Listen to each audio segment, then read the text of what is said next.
يسعد أوقاتكم زميلاتي زملائي. اليوم حاولت أقدم لكم عرض توضيحي حول موضوع الدور الهام اللي قد تلعبه الملابس في عملية الاستعراف، عسى نتشارك الفائدة ونتشارك المعلومات اللي جمعناها أنا الدكتورة آية والدكتور وسيم. تعد الملابس والمرفقات المرافقة للجثة مجهولة الهوية وسيلة استعراف ثانوية مفيدة، وتتجلى تلك الإفادة في العديد من النقاط، أهمها: أولاً في تقصي المعلومات عن الجثة المجهولة، وبالتالي تقليل حجم عينات البحث بين سجلات المفقودين. مثال عن ذلك: نحن نبحث عن ضحية أو عن جثة ترتدي لباساً أسود، فنختصر أساليب البحث ونختصر صفحات البحث فقط عن الجثث التي ترتدي اللباس الأسود. ثانياً قد تعطي تلميحاً عن أمور أخرى بالبيئة المحيطة حين الوفاة من زمان أو مكان. مثال عن ذلك اتساخ الجثة أو الضحية بنوع من الأتربة أو الطلاء، حيث قد تحمل بقعاً أو آثار تدل على آلية الوفاة أو الأذية. ثالثاً تحليل الأذيات وربطها مع أذيات الجسد، فإن كان قميصه قد من دبر فإنه لبريء، وإن كان قميصه قد من قبل فإنه لصانع الفاحشة.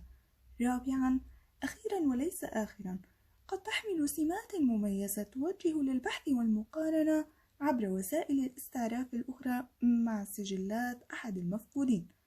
سوف نتحدث عن كل فكرة على حدة، لكن بداية يجب أن نتطرق لخطوة رئيسية في تسجيل البيانات عن أي جثة مجهولة.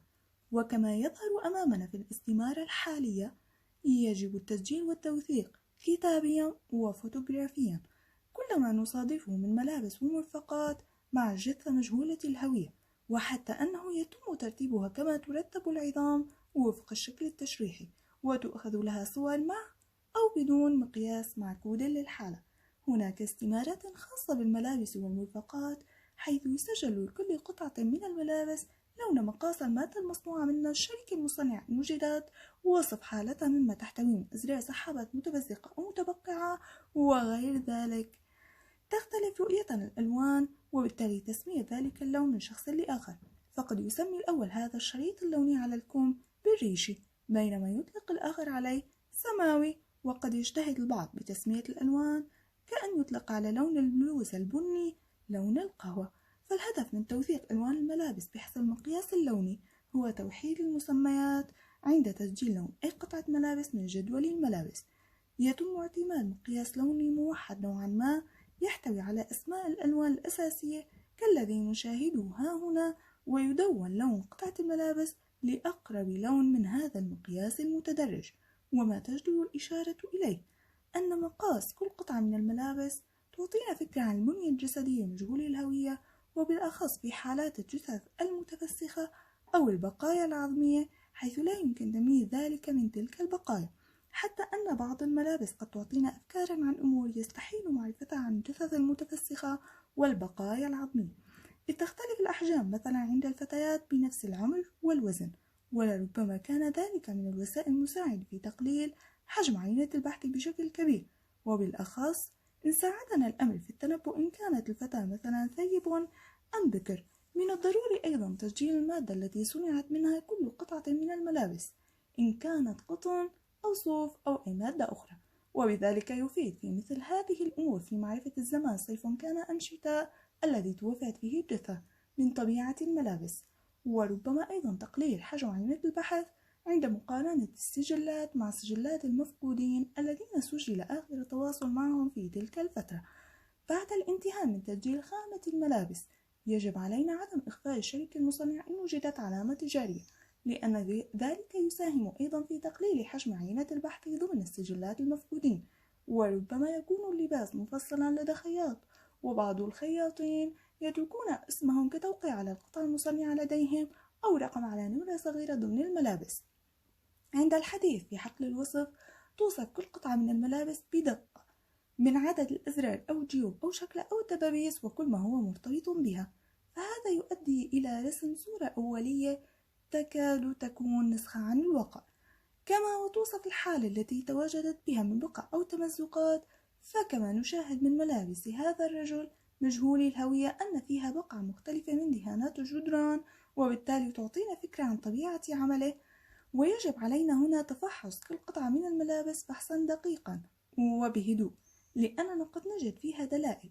أمثلة عنها بقايا شعر في الحجاب الذي يوضع على الرأس قد تدلنا على لون الشعر. وأيضا في إحدى حالات فحص ملابس مرافقة لعظام تعود لأنثى وجدت فوطة نسائية داخل تلك الملابس الداخلية، مما يعطينا فكرة عن كونها كانت حائضا عندما توفيت. وربما قد نجد في الجيوب حجابا أو رقية، وقد نجد أيضا بقايا لعلبة دخان.